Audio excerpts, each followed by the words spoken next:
बिस्मिल्लाहिर्रहमानिर्रहीम। Dear students, उम्मीद है कि आप सब लोग खैरियत से होंगे।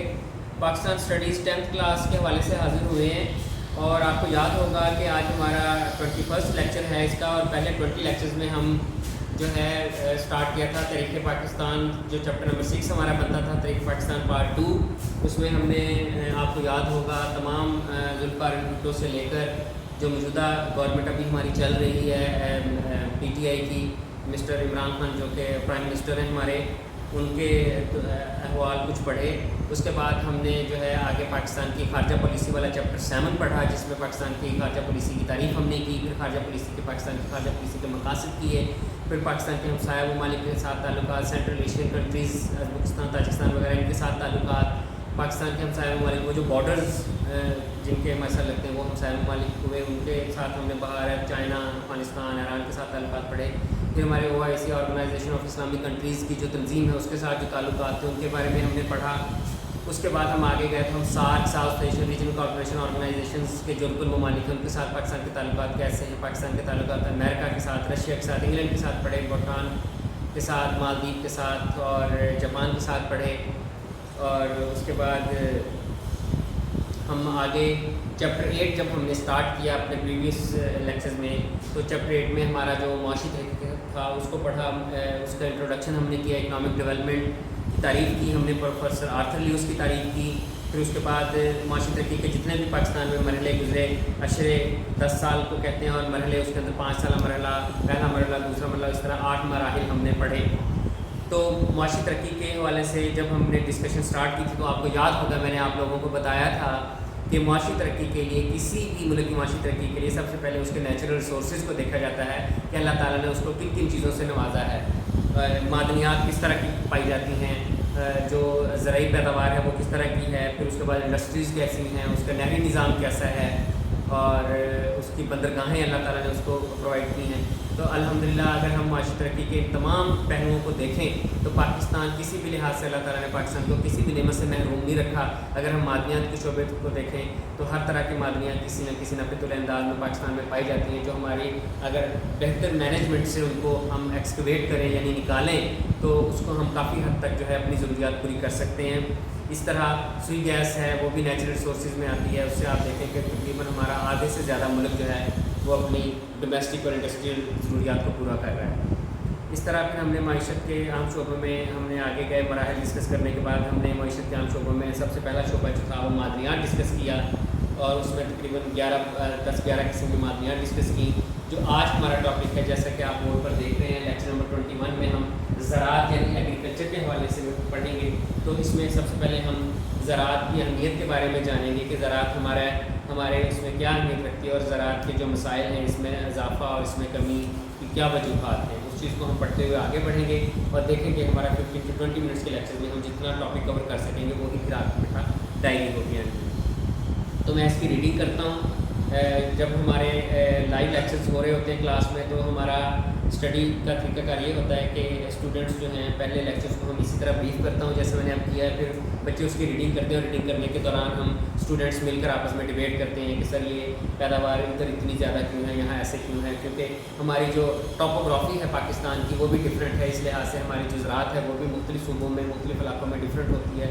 अगर मुल्तान के एरियाज़ में हम फ्रूट्स के हिसाब से देखें तो हमारे यहाँ मैंगो के बागात ज़्यादा हैं, लेकिन सरगोदा और इस अपर पंजाब वाली साइड पर चले जाएँ तो वहाँ हमें किन्नू और माल्टे और जो मौसमी हैं इनके बागात ज़्यादा मिलते हैं। अगर हम KPK वाली साइड पर चले जाएँ तो हमें खुबानी और इस तरह की चीज़ें मिलती हैं। तो ज़राअत के पहलुओं को हम वक्तन पढ़ेंगे और डिस्कस करेंगे। आज जो हमारा सबसे पहला टॉपिक पेज नंबर 72 पर है, ये न्यू बुक के हिसाब से मैं आपको पढ़ा रहा हूँ। आप सब स्टूडेंट्स के पास PTB की न्यू बुक होनी चाहिए, क्योंकि उसमें बहुत सारे टॉपिक्स जो हैं इन्होंने चेंज किए हैं और वो चेंज जो है एग्ज़ाम्स में आती है। पाकिस्तान एक ज़रीन मुल्क है। पाकिस्तान की मईशत में ज़राअत का बहुत अहम किरदार है। पाकिस्तान की मईशत में ज़राअत के किरदार को ज़ैल में बयान किया जाता है। खुराक का हसूल, सबसे पहले जो अहम चीज़ है वो ज़ाहिर ज़राअत से हम हर इंडस्ट्री को खाम माल मुहैया किया जाता है और वहाँ से फिर हमें खुराक मिलती है। पाकिस्तान चंद तरक्की पज़ीर ममालिक की सब में शामिल है। यहाँ तरक्की पज़ीर और तरक्की याफ्ता दो टर्म्स होती हैं। तरक्की याफ्ता ममालिक वो होते हैं जिनको हम इंग्लिश में डेवलप्ड कंट्रीज़ कहते हैं, जहाँ पर सेहत, इंसाफ और इस तरह की जो तालीम की सहूलियात हैं वो हर इंसान की पहुँच में होती हैं, और गवर्नमेंट जो है वो उनको जो बेसिक फैसिलिटीज़ प्रोवाइड करती है, वो तरक्की याफ्ता ममालिक कहलाती है। उसके मुकाबले में जो तरक्की पज़ीर ममालिक होते हैं उनमें इन चीज़ों का फुकदान होता है। कहीं अगर एक तबके को वो चीज़ें मैसर हैं तो दूसरे को नहीं है, दूसरे को है तो तीसरे को नहीं। तो ये ऐसे ममालिक में तमाम लोगों की यकसम कभी इंसाफ तालीम वसूलियात नहीं होती है तरक्की पज़ीर ममालिक के अंदर। पाकिस्तान चंद तरक्की पज़ीर ममालिक के साथ में शामिल है जहाँ ज़राअत को मईशत का अहम सतून समझा जाता है। पिलर इंसान की बुनियादी ज़रूरत खुराक है जिसमें गंदम, कपास, चावल, मकई, गन्ना, ज्वार, बाजरा, दालें, सब्जियाँ और फल वगैरह शामिल हैं। इंसानी खुराक के अलावा ज़रूरी शोबे से तमाम जानवरों की ग़िज़ाई ज़रूरियात भी पूरी होती हैं जिसमें मौसम गर्मा और सरमा की चारे की फसलें भी शामिल हैं। जानवरों का चारा भी ज़ाहिर है इनसे ज़राअत से हासिल होता है। पहला खुराक का असूल हो गया। दूसरी जो आपकी इम्पोर्टेंट हेडिंग बनती है उसमें आपका पॉइंट है कौमी आमदनी का ज़रिए, नेशनल इनकम। क्या में पाकिस्तान से मुल्क की कौमी आमदनी में सबसे ज़्यादा हिस्सा ज़रूरी शोबे का रहा है। इस तरह ज़रूरी शोबे की तरक्की से कौमी आमदनी में इजाफा होता है जिससे मुल्क खुशहाली की तरफ गामज़न होता है। सनतों के लिए खाम माल की फरहमी। पाकिस्तान की मुख्तलिफ सनतों मसलन फ्लोर मिल, आटा, शुगर मिल, चीनी, राइस मिल, चावल, कॉटन इंडस्ट्रीज़, धागा और रुई की इंडस्ट्री जो है, कपड़े की इंडस्ट्री, घी मिल, साबुन की सनत, डबल रोटी, जूस फैक्ट्री और फलों की मसनूआत का इन्हिसार ज़रूरी शोबे से हासिल शुदा पैदावार पर है। रोज़गार का हसूल। पाकिस्तान की कसीर आबादी बिलवास्ता या बिलावास्ता यानी डायरेक्ट या इंडायरेक्टली तौर पर ज़राअत के शोबे से वाबस्ता है। लाखों लोग जो गला मंडियों, फलों और सब्जियों की मंडियों में खरीद व फरोख्त से रोज़ी कमाते हैं। पाकिस्तान इकनॉमिक सर्वे 2018-19 के मुताबिक मुल्क की लेबर फोर्स का तकरीबन 38.5% तबका ज़राअत से वाबस्ता है। इसके अलावा ज़राअत से मुतल्लिका ट्रांसपोर्ट से वाबस्ता लोग भी अपनी रोज़ी कमाते हैं। इस तरह ज़राअत पाकिस्तान के लोगों का सबसे बड़ा पेशा है। ज़रूरी मुबादला का ज़रिया। कामयाब ज़रूरी शोबे की बदौलत ही कोई मुल्क ज़रूरी अशिया बरामद कर सकता है। पाकिस्तान ज़रूरी पैदावार मसलन चावल, कपास और इससे पैदावार पर मुनहसर सनती अशिया गैर ममालिक को बरामद करके कसीर ज़रूरी मुबादला कमाता है। इसको ज़रूरी मुबादला को इंग्लिश में फॉरेन एक्सचेंज बोलते हैं। जब आप दूसरे ममालिक को अपने प्रोडक्ट्स बेचते हैं तो बदले में आपको वहाँ से जो पैसे मिलते हैं वो डॉलर्स की शक्ल में मिलते हैं और पूरी इंटरनेशनल ट्रेड जो है वो डॉलर्स में होती है। उस वजह से आपकी जो मार्केट में करेंसी की वैल्यू है वो इनहेंस होती है। मुआशी तरक्की यानी इकनॉमिक डेवलपमेंट का ज़रिया। पाकिस्तान इकनॉमिक सर्वे 2018-19 के मुताबिक पाकिस्तान की मजमूई कौमी पैदावार का करीबन 18.5% ज़रूरी शोबे से हासिल होता है। पाकिस्तान की ना सिर्फ मुआशी बल्कि सनती और तिजारती तरक्की का इन्हिसार भी ज़राअत ही पर है क्योंकि ज़राअत को मुआशी तरक्की के लिहाज से मुल्की माईशत में अहम मकाम हासिल होता है। तो ये 6 पॉइंट्स हैं। ये इंतहाई इंपॉर्टेंट आपका 4 मार्क्स का क्वेश्चन बनता है कि ज़राअत की अहमियत बयान करें। तो ये 6 पॉइंट्स उसकी हेडिंग्स बनेंगी जो नोट्स के अंदर भी नहीं होंगे। आगे नेक्स्ट आपका तो टॉपिक बनता है पाकिस्तान की ज़रूरी पैदावारी सलाहियत, इसके मसाइल और पैदावार में इजाफे के लिए इक़दाम। यहाँ पर एक जनरल टॉपिक है, इसको मैं रीड करता हूँ, आप देखें। पाकिस्तान बुनियादी तौर पर एक ज़रूरी मुल्क और ज़रूरी पैदावारी सलाहियत के लिहाज से दुनिया भर में मशहूर है, लेकिन पाकिस्तान के हर इलाके में ज़रूरी ज़मीन के वसाइल एक जैसे नहीं। कहीं ज़्यादा ज़रख़ेज़ ज़रूरी ज़मीन और बेहतरीन मैदानी इलाके, अच्छी आबो हवा, दरिया और ज़ेर ज़मीन बेहतरीन पानी मौजूद है, जबकि कुछ इलाकों में ज़ेर ज़मीन अच्छी आबो हवा, दरियाओं के पानी और ज़ेर ज़मीन बेहतरीन पानी की सूरतें कम हैं। बाज़ इलाकों में आबपाशी नहरों और टीलों के ज़रिए की जाती है और बाज़ इलाकों में ज़राअत का इंहिसार ज़्यादातर बारिशों पर है। इस इलाके फ़र्क की वजह से मुख्तलिफ इलाकों की ज़मीन की फ़ी एकड़ पैदावार की शरह में काफ़ी फ़र्क है। ज़रूरी इलाकों सलाहियत के बावजूद पाकिस्तान में अक्सर फसलों की फ़ी एकड़ पैदावार कम है। इसकी अहम वजूहात दर्ज झैल हैं। वो कहते हैं कि कुछ तो ज़रूरी पैदावार हमारे यहाँ जो कमी है वो ज़ाहिर है हमारी लैंड फॉर्म की वजह से है। कहीं पर ज़मीन ज़्यादा ज़रख़ेज़ है, कहीं पर कम है, कहीं पर आबो हवा और पानी के वसाइल कम हैं, कहीं पर आबो हवा अच्छी है, पानी के वसाइल ज़्यादा हैं। तो ज़ाहिर है उस लिहाज से फसलें भी हमारी कम ज़्यादा होती हैं मुख्तलिफ इलाकों में। लेकिन वो कहता है कि आबो हवा अच्छी और ज़मीन अच्छी होने के बावजूद भी बहुत से मसाइल ऐसे हैं जिनकी वजह से जो आपकी जो फसलें हैं वो कम होती हैं या पैदावार कम है, और उनको वो पेज नंबर 74 पर डिस्कस कर रहा है। फ़ी एकड़ औसत पैदावार में कमी की वजूहत। औसत कहते हैं एवरेज, यानी एक आदमी के पास 1 एकड़ कहते हैं, एक जैसे उर्दू में या पंजाबी में 1 किला ज़मीन भी आप बोलते हैं, जो तकरीबन 8 कनाल ज़मीन होती है।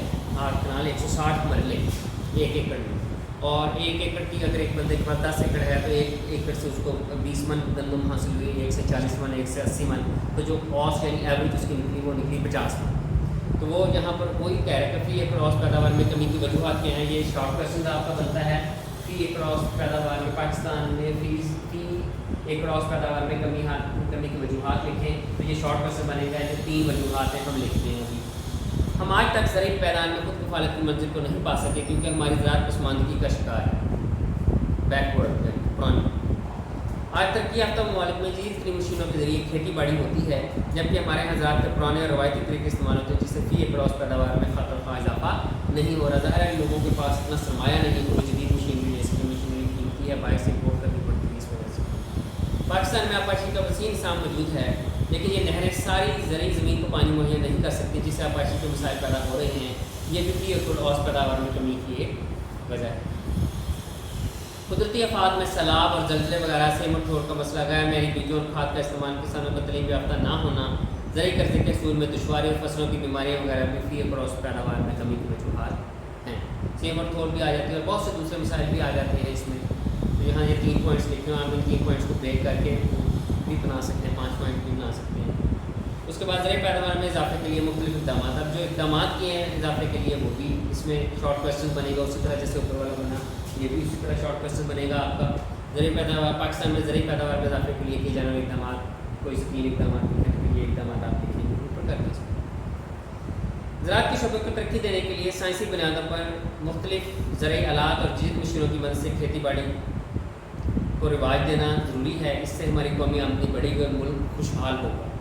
زراعت کے پیشے میں بہتری لانے اور زیادہ سے زیادہ فی ایکڑ اوس پیداوار کے لیے انسانی محنت مہارت کے علاوہ اچھے بیج، کیڑے مار ادویات اور معیاری کھادوں کا استعمال بہت ضروری ہے۔ پاکستان میں نہری نظام میں بہتری لا کر اور آبپاشی کے مصنوعی اور جدید طریقوں کے ذریعے فی ایکڑ اوس پیداوار بڑھائی جا سکتی ہے۔ زراعت کے میدان میں تحقیق میں اضافے سے بھی زرعی پیداوار میں اضافہ ممکن ہے۔ میں کچھ دن پہلے اخبار میں ایک خبر پڑھ رہا تھا اور اس میں لکھا تھا کہ a farmer from Germany got the highest yield from his land and broke his own record۔ جب میں نے اس کی ڈیٹیل پڑھی تو اس میں لکھا تھا کہ وہ جو فارمر تھا اس نے اپنی جو زمین تھی، کھیت، ایک ایکڑ سے فی اوس پیداوار ایوریج جو اس نے حاصل کی گندم کی وہ 485 من تھی۔ 485 من، آپ کی 10 ایکڑ سے بھی اتنی نہیں حاصل ہوتی گندم، اس نے اتنی گندم حاصل کی اور 1 ایکڑ سے، اور اپنا پچھلا ریکارڈ 465 ایکڑ کا توڑا۔ تو میں حیران تھا کہ دنیا کہاں پہنچ چکی اور ہم ابھی وہی 40-45 من فی ایکڑ پر کھڑے ہیں۔ تو کچھ تو ایسی چیزیں وہ یوز کرتے ہوں گے نا جس سے اتنی اچھی اوس یوز ہو رہی ہے، بیج اچھے ہوں گے۔ اور اس میں صاحب اس کے کھیت کی پکچر بھی دکھائی تھی۔ وہ ہمارے یہاں تو گندم کا جو سٹا ہوتا ہے نا وہ تقریباً اتنا ہوتا ہے، تو وہ اتنا تھا اور ایسے ٹیڑھا ہو چکا تھا، ایسے وزن سے اتنا زیادہ۔ تو ڈیفینیٹلی جب اس سے ڈبل ٹرپل سائز میں ہوگا اور موٹا بھی ہوگا تو وہ پیداوار تو بڑھے گی۔ یہ بیٹا آپ کا ٹاپک ہے، اس کو آپ غور سے دیکھیں ذرا، اور اس کی ڈائری میں آپ کو سائن کرتا ہوں۔ آپ کی ڈائری ہوگی پیج نمبر 72 سے 74 تک کے جتنے بھی میں نے لانگ شارٹ جو بھی کروایا وہ آپ نے لگ کرنا ہے 72 سے 74۔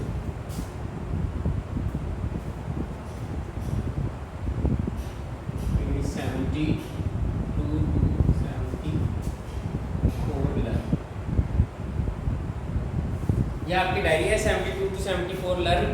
آگے انشاءاللہ جو آپ کے معاشی ترقی کے جو مختلف ذرائع ہم پڑھ رہے ہیں ان میں ہم نے زراعت تھوڑا ڈسکس کیا ہے، اس سے پہلے ہم نے مادیاں ڈسکس کی تھی۔ آگے جو آپ کا ہوگا پاکستان کے آبی وسائل اور آبپاشی کا موجودہ نظام، یہ ہم پڑھیں گے انشاءاللہ تعالی نیکسٹ لیکچر میں۔ تب تک کے لیے اجازت، اللہ حافظ۔